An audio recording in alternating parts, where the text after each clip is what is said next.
What is going on, guys? True here, bringing you another review slash reaction on Fairy Tale 100 Year Quest. And I gotta say, this chapter, holy cannoli, I was not expecting this one. This was a fun surprise, a fun development, and some interesting little bit of information when it comes to relationship between our boy Mecrophobia and our girl Celine, and I like it.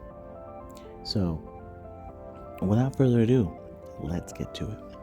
So let's start off with the fact that it was nice to see Celine and Microphobia kind of seeing each other.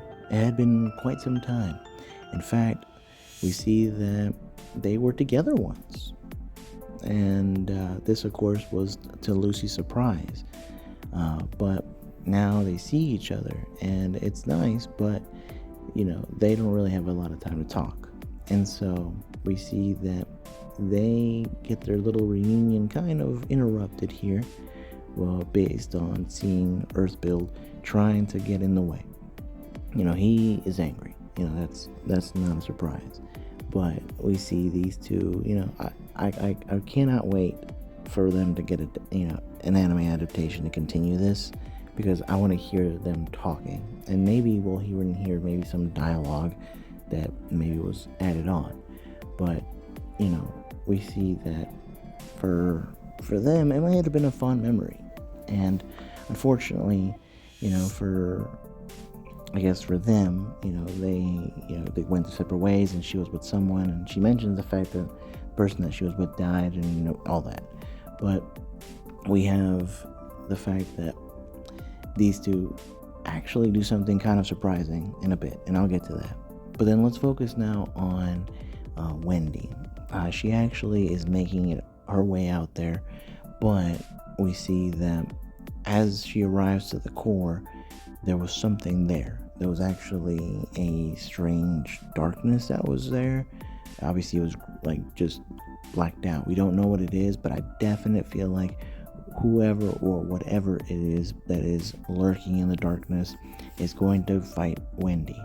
And I would hope that, honestly, it would be something new rather than something we've seen before, but I doubt it. And so we'll see what happens. But I definitely want to see Wendy have a good match, because that's what I feel like that's what it's alluding to. Wendy's going to have to fight in order for her to use her enchantment on the core.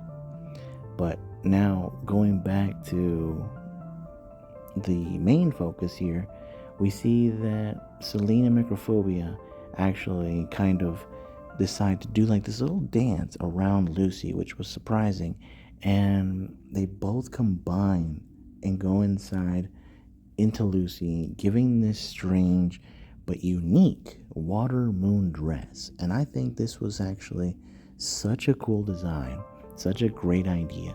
And I'm not a Lucy fanboy, but you guys know this, but I definitely like that they did this. This was something that was not on my ever guest list.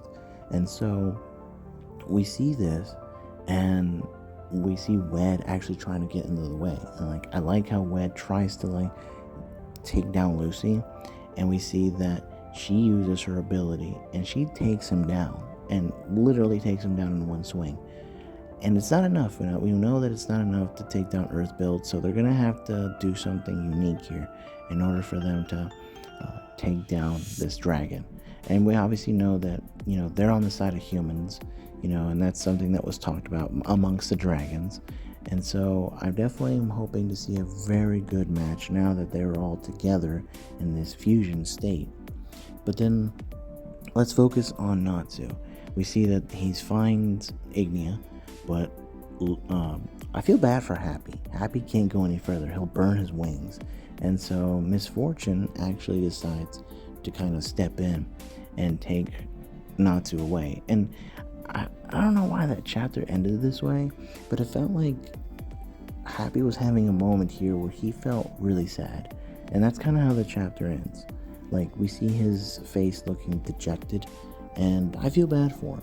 Honestly, I wasn't expecting to see him looking sad for not being able to help But I mean, boy, you can't burn yourself any further. You can't. So, but we'll see. Maybe Happy will do something crazy. But that's it for me, guys. Stay safe, and I'll catch you later.